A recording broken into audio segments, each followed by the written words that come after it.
Welcome back, y'all, to CrossPolitic. Here we are.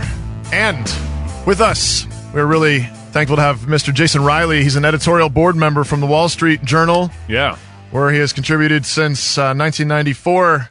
Even Salon says, quote, "The American left should start paying attention to the Wall Street Journal's Jason Riley. His name is on the rise." Wow, how did that happen? He's the author of the book that we really want to talk to him about today called Please Stop Helping Us, How Liberals Make It Harder for Blacks to Succeed. Jason, thanks so much for being on the show. Thank you for having me. I appreciate it. Jason, when you say that liberal policies are making it hard for blacks to succeed, what are you talking about? What do you mean by that? I'm talking mainly about the welfare state, the Great Society programs that were introduced in the 1960s, and looking at the black outcomes that have followed the implementation of those policies. And I contrast that with some of the outcomes that we saw in the first half of the 20th century with respect to racial gaps in schooling or incomes or home ownership, and the track record we saw then in the first half of the 20th century. And I concluded that although we hear a lot about the legacy of slavery when it comes to explaining racial inequality today, I think we should be more focused on the legacy of the Great Society, the legacy of the welfare state, and contributing to these racial disparities as well. So, Jason, are you saying that the welfare state is just another form of slavery? Well, I wouldn't put it quite that crudely, but I would say that a lot of the well-intentioned efforts to help the black underclass simply are not getting the job done. And I think we need to reevaluate how we go about helping this group of people. I mean, some of the progress that's been that we saw in the first half of the 20th century, in the 1920s and 30s and 40s and 50s, we've seen that progress either slow or in some cases reverse course in the second half of the 20th century. So I think we really need to take another look at the programs and policies that we're directing at poor individuals, and the black poor in particular. You also get into kind of the social side of this, the community side of this, and the kind of challenges that the black culture is facing and how that's kind of contributing to the problem. Talk about that for a second. Well, yes, I think what you've seen since the 1960s in particular in the civil rights community and just on the political left in general is a focus on enhancing black political clout, political power, electing more black officials. And the thinking has been, if we do that, socioeconomic advancement will follow naturally. And this, of course, culminated with the election of President Obama in 2008. That was the ultimate goal of this strategy. And, it wasn't, obviously, there had been black elected officials before running large cities in the U.S., from Detroit to Washington, D.C., New York, Atlanta, and so forth. So we've had black political clout to some extent, success in that arena to some extent over the decades.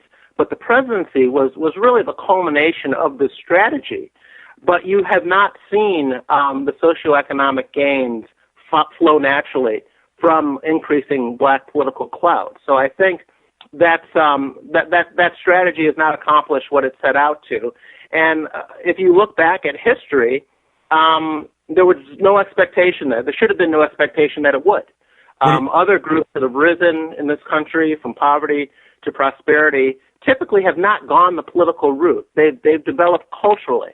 They've developed the right human capital, is how economists describe it, the right attitudes and behaviors and values have been developed first. And that has been the foundation of their rise economically, not political clout per se. And it seems like you added to that was kind of the decline of the black family, divorce rates.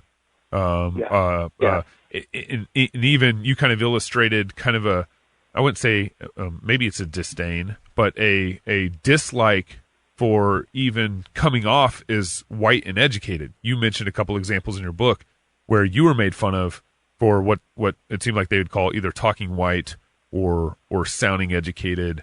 And so it kind of shakes its way out even to that kind of, it's almost like maybe this is bad terminology too, but reverse racism, where it's like you sound smart, therefore, does that make sense? Well, it's the phenomenon is known as acting white, and it's something that you'd be hard-pressed to come across a middle-class black person in this country who has not experienced the phenomenon. And even President Michelle Obama have told stories about this. It's just extremely common that there is a sense in poor black communities in particular, a sort of ghetto mentality regarding how black people are supposed to act and sound, and their values, values towards work, towards education, towards parenting. And it's an oppositional mindset. It's an oppositional mindset. And blacks who do not conform to that mindset are made fun of. So if you are a bookish, studious kid, if you raise your hand in class, if you enjoy school, that is something that people will mock. If you use correct English, grammatical English, that is something to be mocked.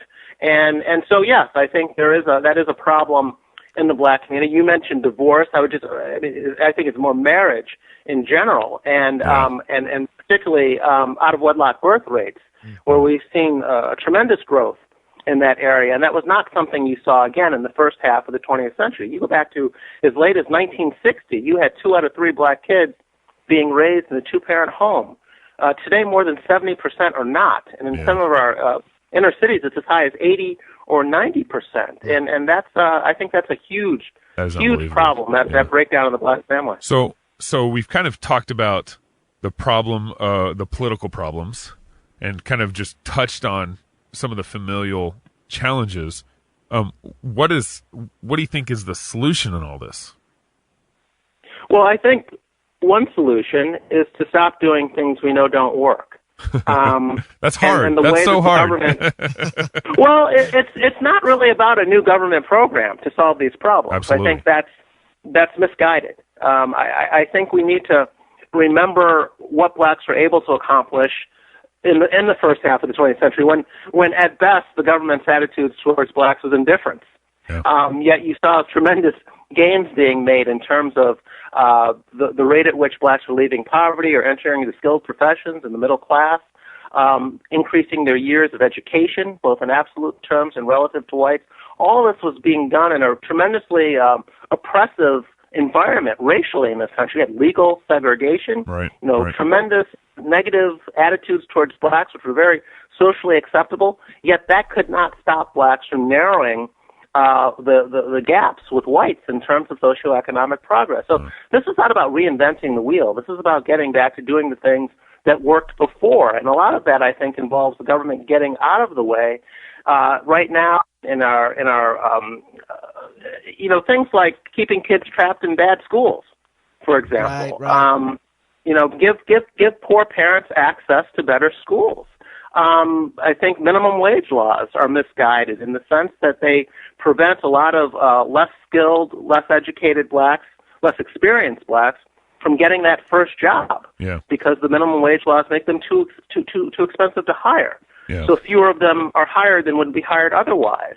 And you don't get that first job. You don't get your foot on that first rung of the ladder. You don't get that experience. And so I think these, again, are well-intentioned policies that I think are doing more harm than good. Occupational licensing laws that make it difficult to drive a cab or to open a hair salon or something like that. Let me interject. Again, these are getting in the way of progress. And let me interject here on these points too. I feel like when I get in these kind of discussions, I feel like a lot of it has to do with it feels like to me a lot of it's going a lot of rearranging of the furniture is what's being discussed.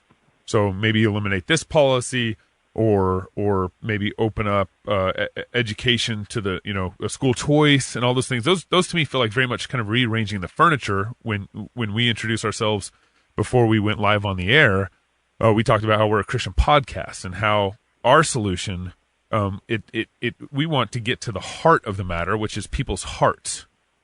You can't. I mean, just giving educating a criminal, giving them education is just going to make them a better criminal.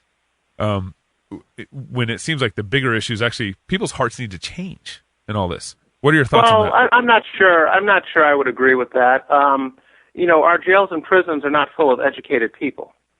They're not teeming with black college graduates or even black high school graduates. Mm-hmm. And one of the ways we know. One of the best ways to keep people out of the penal system is to get them to graduate from high school. The correlation between people who graduate from high school and people who stay out of trouble with the law is quite high. So I think education is a good thing, and that we should be encouraging more of it. Now you're right that you have to have the right attitudes. In other words, you can have the best school in the world down the street, but if you don't value education, it's not going to do you any good. You have to want to go there, want to sit in class, and want to learn.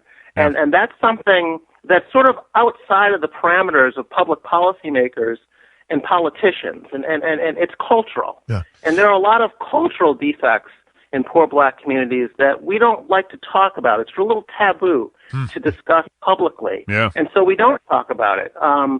But that's really, I think, is the pointing towards the solution. You need self-development to occur. The type of self-development that was occurring in the first half of the 20th century, that's been stunted to some extent, and that we need to get back to that, because that is ultimately how we're going to close these gaps that we see. It's not going to come from some government solution. It's going to come from within the community, and people reassessing their value framework and getting the right attitudes and habits and behaviors in place.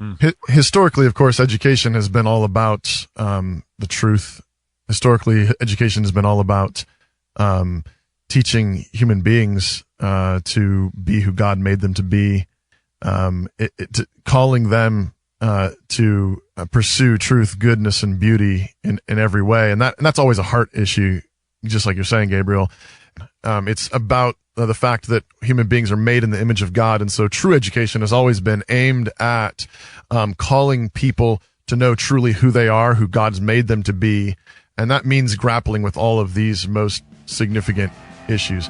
Hey, it's been great to have you on the show today. Jason Riley, the author of Please Stop Helping Us, How Liberals Make It Harder for Blacks to Succeed.